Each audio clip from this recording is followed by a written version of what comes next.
Hi there, everyone. I'm the Nature Guy, and I'm here at the Nature Center at Camp Asable. And I don't know if you can hear it, but spring is here because there is water dribbling off the roof. The snow is melting crazy. The sap is starting to flow in the trees. We tapped some maple trees with our outdoor ed class yesterday. Spring is here, but one of the best ways I know that spring is here are the migrating birds. And we have some of the early arrivals here at Camp Asable. The Canada geese are back, but one of my favorites to come through in the spring is the trumpeter swan. Now, trumpeter swans used to be an endangered species here in Michigan. In fact, they were completely wiped out, or extirpated is the word that we use. There was still trumpeter swans in the West, but we lost all of the Great Lakes trumpeter swan. And so several years ago now, biologists started a program of reintroducing trumpeter swans into Michigan. And the place they decided to do that was Seney Wildlife Refuge up in the UP. I don't know if any of you have been there. It's well worth the visit. You can drive around and see all sorts of cool stuff, including the nesting swans. But those swans have to migrate south in the wintertime. And swans are interesting, or the tundra swans at least. They don't travel to a destination south. They just go far enough south to find open water. And they kind of stay there. If it gets colder, they'll go a little further south. If it gets warmer, they'll come a little further north. And so here at Camp Asable, because our lake has so many springs, it's one of the first lakes to start thawing out in the springtime. And so it attracts trumpeter swans. Sometimes 2 or 3 families can visit here. And there's one family in particular that know that I like to feed the birds. And so I've been putting corn out by the Mini Mac Bridge. Many of you walked across that swinging bridge. I put corn off there in the water and to feed the ducks and stuff. Some ducks stay around all winter. But the swans have learned that. And this particular pair of swans come every year. I know them because all the other swans stay way back off in the lake and they're not sure about me being there. And the other 2 come swimming right towards me and I get to feed them. And now they've started bringing their young ones, so more and more are learning this is a good place to get some food. So it's time to feed them today.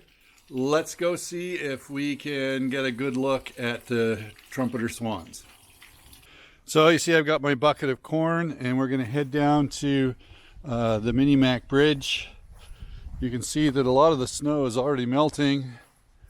We didn't get much snow this year at all. But watch at the water's edge. There are the swans. Now I kind of talk to them so that they know it's me and not somebody else, and they're usually not very shy.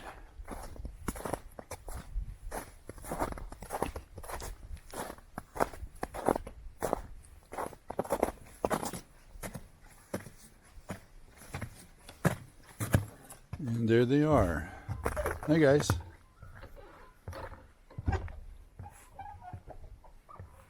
How are you doing?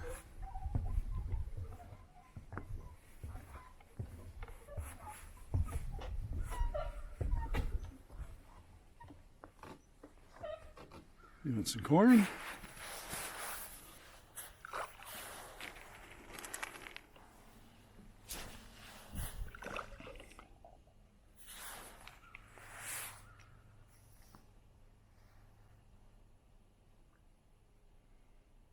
So you can see that big webbed feet, which helps them swimming, of course. The water's not very deep here, so when we throw in the corn, they just use their long necks and down they go to get it.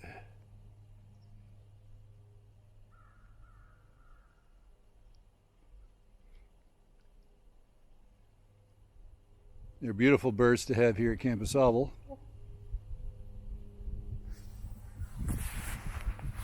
Throw some more seed out. Oop, scared them a bit.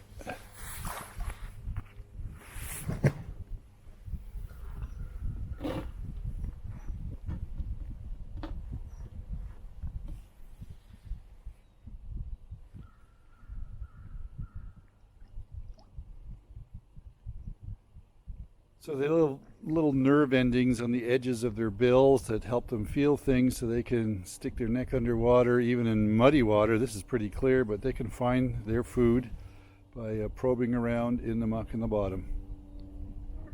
So they come pretty much every day this time of year.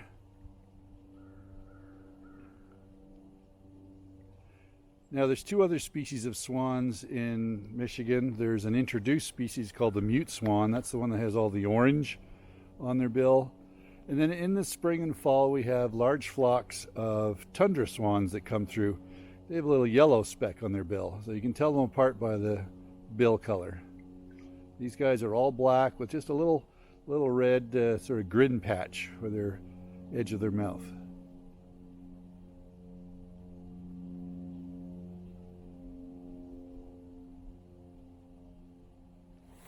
You want some more? Okay, here we go.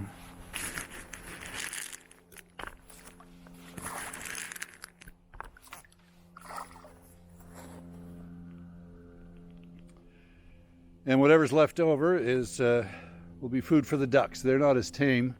They don't like to be around when we're around, but the swans, I guess they're big enough. They're not so scared of humans.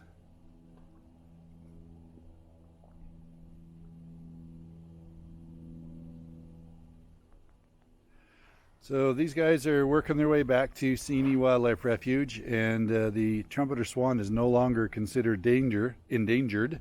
They have been doing really well. There's 400 or 500 pair that breed up there, and now swans are beginning to breed in areas outside of Seney Wildlife Refuge, all across Michigan actually. So it's a very, very good success story about what we can do with reintroductions.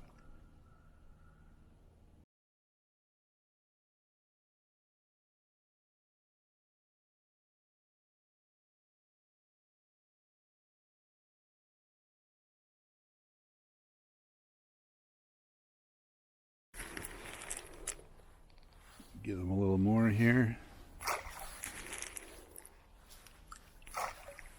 There you go.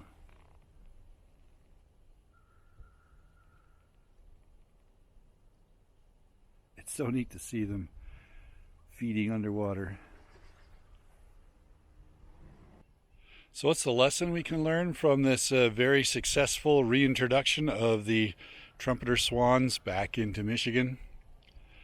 Well, I think it's a lesson that we can take care of the environment. In fact, God asked us to take care of the environment. And there are many times we've kind of messed up.